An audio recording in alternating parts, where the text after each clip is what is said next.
Assalamualaikum warahmatullahi wabarakatuh. Udah sore. Udah sore, udah ada pagi ya. Iya, oke. Gini rasanya jadi konten kreator ya.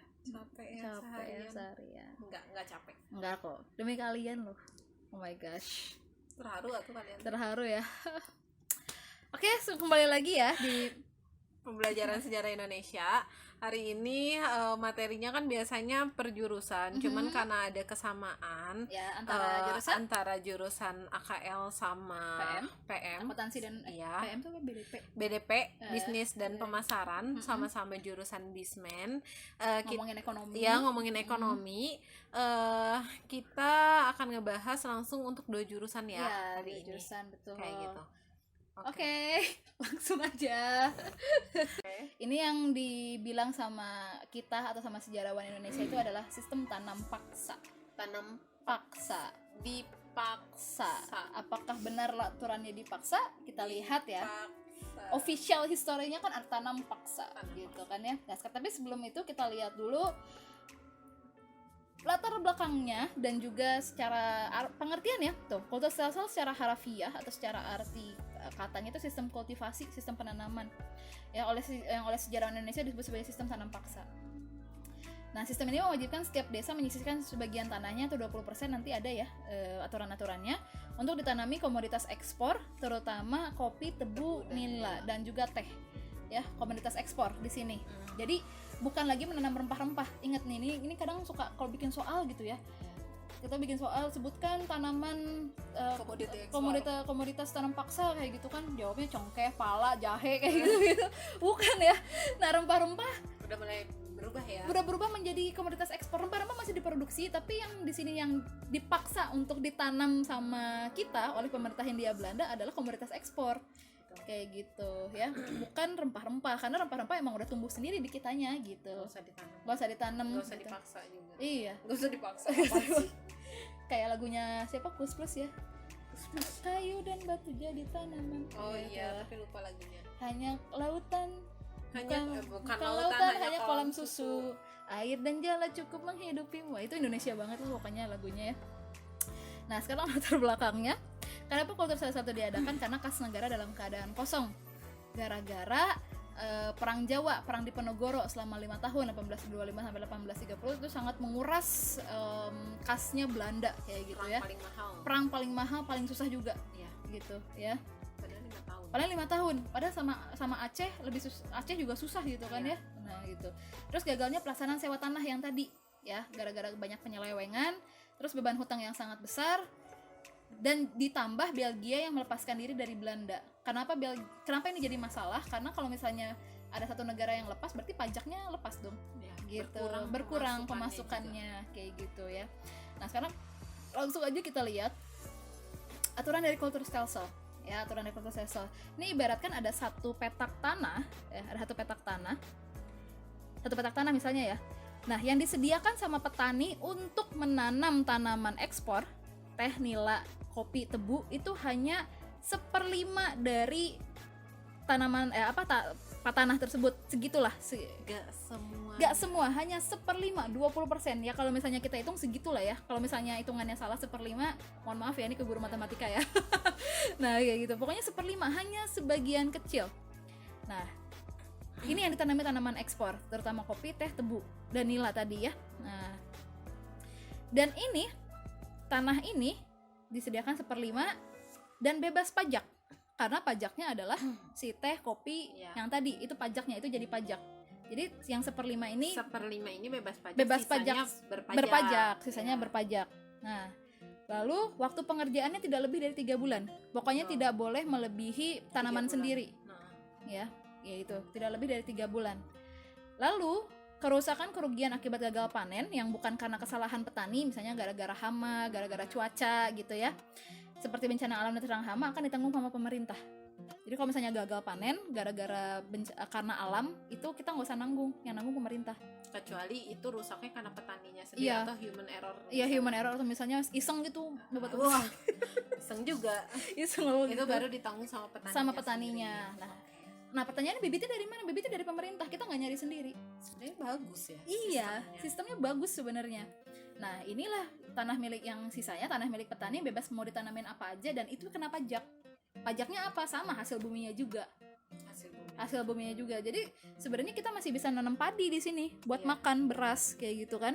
Kalau misalnya kita lihat aturan di sini kan sama sekali tidak memaksa, ya nggak? Iya. Karena hanya 1/5 gitu. Sebenarnya ringan ya, diringankan gitu iya. sebenarnya. Dan waktu pengerjaan yang 1/5 ini kan tidak boleh melebihi waktu pengerjaan yang milik sendiri gitu. Dalam sehari pun misalnya ini kita ngerjainnya 3 jam, ya udah nggak boleh lebih gitu. Misalnya yang tanaman sendiri 6 jam, ya kita 4 jam aja, 5 jam aja gitu, yang 1/5-nya ini. Jadi nggak boleh lebih lama waktunya untuk ngerjain si tanaman itu ya? Iya, Harus lebih lama yang punya sendiri sebenarnya. Nah, kenapa akhirnya menjadi sistem tanam paksa gitu kan ya? Kenapa menjadi paksa? Kenapa akhirnya banyak kelaparan di mana-mana sampai tinggal tulang berbungkus kulit doang kayak gitu kan ya? Tinggal kentut. Kentut tahu tulang. Tinggal kentut sama tulang doang, karena ini kan Jawa lebar ya, maksudnya ya Jawa kan luas sekali gitu, apalagi kalau misalnya sudah lahan-lahan pertanian. Ya kan Jawa maaf tadi human error. Nanti dimasukin aja dikit. Iya, masukin yang prak gitu. Human error. Maaf ya, tadi ada kesalahan. Jadi kesalahan ditanggung sama kita ya, karena human error. Kerugian ditanggung sendiri karena human error.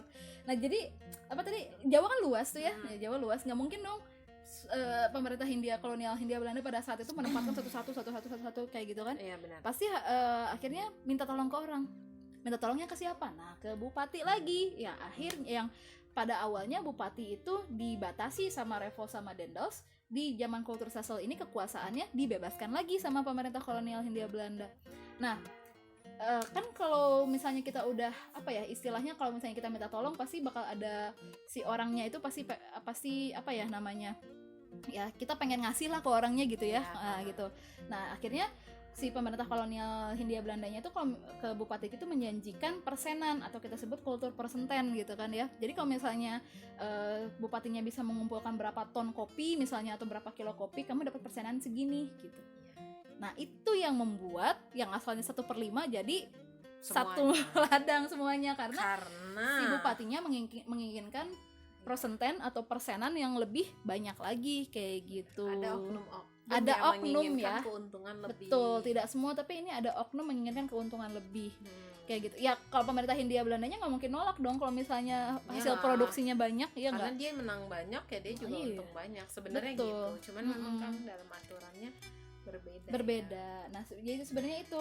Nah, ini sebenarnya yang sampai sekarang masih kita alami ya. Aturannya apa, prakteknya seperti apa? Prakteknya apa? Enggak semua. Dapatnya berapa, potong berapa? Bener gak sih? Iya bener. Mohon maaf. Mohon maaf itu ya. Kenyataan. Nah, ini udah berlaku dari zaman zaman kolonial Hindia Belanda yang akhirnya berlanjut sampai sekarang kayak gitu ya. Benar. Seperti itu. Nah, jadi tradisi yang jelek gitu. Ya karena dari dunia seperti itu sih. Gimana teori lagi? Teori keberlanjutan yang buruk ini. Keberlanjutan yang buruk. Nah, seperti itu. Nah, itu Kulturstelsel. Nah, ini dijalankan selama berapa nih? 40 tahun ya, yang akhirnya nanti di 1870 di parlemen Belanda itu dimenangkan oleh partai yang lebih liberal. Kayak gitu. Yang akhirnya juga mengubah sistem ekonomi di negara jajahan. Gitu, yang asalnya Kulturstelsel diubah menjadi sistem ekonomi liberal. Kayak gitu ya, pelaksanaan sistem ekonomi liberal. Nah, disinilah kalau tadi tanah jajahan ini dieksploitasi sama pemerintah kita sendiri gitu ya, pemerintah kolonial Hindia Belanda. Nah, kalau di zaman sistem ekonomi liberal ini kita dieksploitasi oleh asing. Kayak gitu. Kalau misalnya eksploitasi, kok aku jadi ngeliat kesini ya? eksploitasi asing ya. Nah, ini polanya berulang dengan adanya undang-undang penanaman modal asing zaman Orde Baru, ya kan? Betul. Mirip-mirip nih undang-undang penanaman modal asing sama sistem ekonomi liberal yang berlaku di zaman 1870-an ini, karena memang penanaman modal asing melemahkan ekonomi kita sebenarnya. Iya, betul. Iya, di sini bisa dilihat ya.